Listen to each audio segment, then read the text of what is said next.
Olá pessoal, voltando com mais um vídeo aqui no canal. Então o vídeo de hoje para a gente falar sobre a alta recorde, né, do Bitcoin, que chegou a superar a barreira dos 111 mil dólares, né, e com isso, né, as ações relacionadas às criptomoedas têm reagido também no mercado. Então bora para o vídeo de hoje. Então o contexto, né, de mercado, né, o rebaixamento de nota de crédito dos Estados Unidos, né, isso aumentando o risco das dívidas públicas americanas, o aumento da própria dívida, né, o crescimento contínuo no decorrer dos anos, o cenário de juros elevado combinado com o dólar enfraquecido tem sido uma das bases da valorização da criptomoeda nesses últimos dias. Então, atenção, esse vídeo não é nenhuma recomendação de investimento. Faço um convite a todos a participar do nosso grupo aberto no Telegram. E para aqueles que já são investidores e estão com dificuldade na montagem do portfólio, nós temos a nossa aula exclusiva Portfólio Permanente, tá certo? Mais informações lá no nosso grupo de Telegram.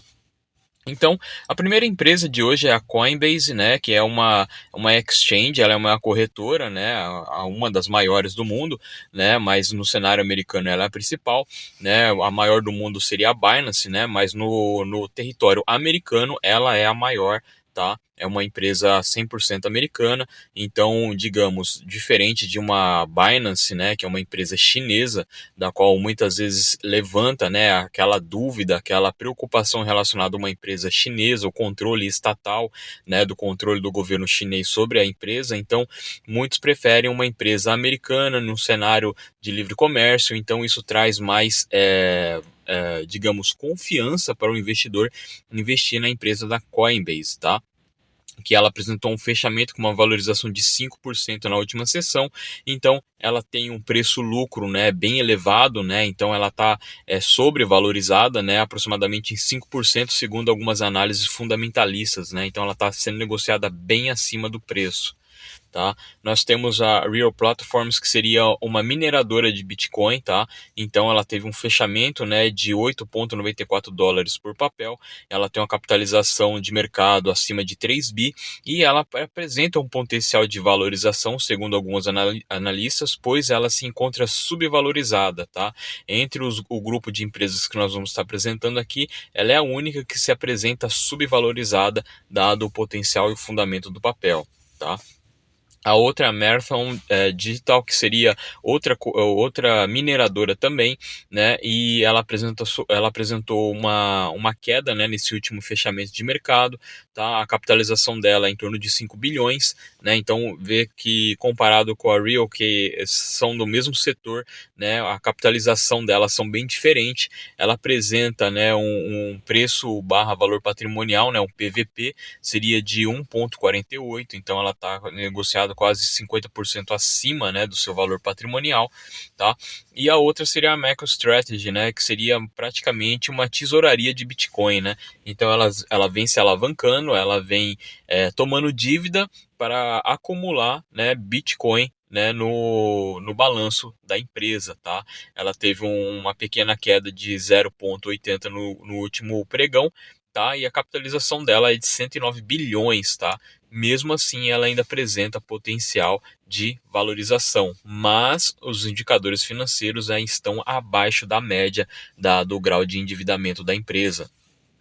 Então, uma análise comparativa dessas empresas, então a gente pode ver, né, o preço de pregão, a variação nela no último dia, no último pregão, a capitalização e a avaliação segundo alguns analistas, tá? Comparando essas empresas ligadas à criptomoeda.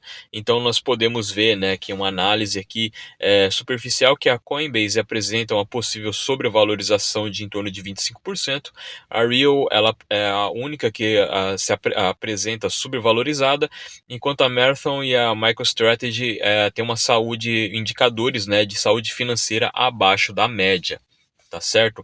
Então, algo que os investidores devem levar em consideração, fatores de risco, né, a volatilidade do Bitcoin, né, que é uma volatilidade brusca, regulamentação, né, mudanças de lei sobre criptoativos, isso pode trazer também risco para a carteira, tá? O cenário macroeconômico, tá? O impacto entre crises globais, dívidas públicas, orçamento fiscal, certo? E segurança, né? Risco de ataques cibernéticos. Então, para aqueles que fazem autocustódia ou para aqueles que mantêm saldo em corretora, sempre cuidar da parte de segurança, tá? E essas empresas também, elas têm que gastar muito na parte de segurança para que elas não venham a sofrer nenhum tipo de ataque hacker, tá?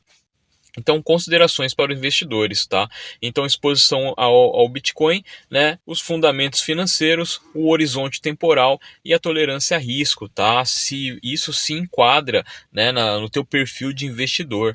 Perspectiva futura, né? Curto prazo, né? Então, o potencial de valorização impulsionada pela alta recente do Bitcoin. No médio prazo, a consolidação de mercado com possível regulamentação mais clara, tá? E o longo prazo, a adoção institucional crescente e maior integração com o sistema financeiro tradicional. Cada vez mais empresas, fundos, né, market makers comprando, adquirindo, né, e colocando em carteira, tá? Então, conclusão, Bitcoin como uma proteção econômica. Então, diante, né, da instabilidade econômica global, né, o rebaixamento de crédito dos Estados Unidos pela Moody's, então a gente vê que o Bitcoin ele vem se comportando sim como uma reserva de valor. Nesse contexto, o Bitcoin tem se destacado como uma alternativa de proteção, tá?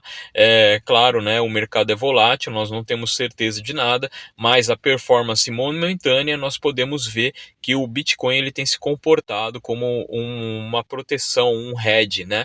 E o impacto nas empresas do setor, tá? As empresas vinculadas ao setor de criptoativos apresentam diferentes níveis de valorização e saúde financeira. E toda a volatilidade da criptomoeda tem impactado as empresas do setor. Tá certo, pessoal? O vídeo de hoje fica por aqui. Nos vemos no próximo vídeo.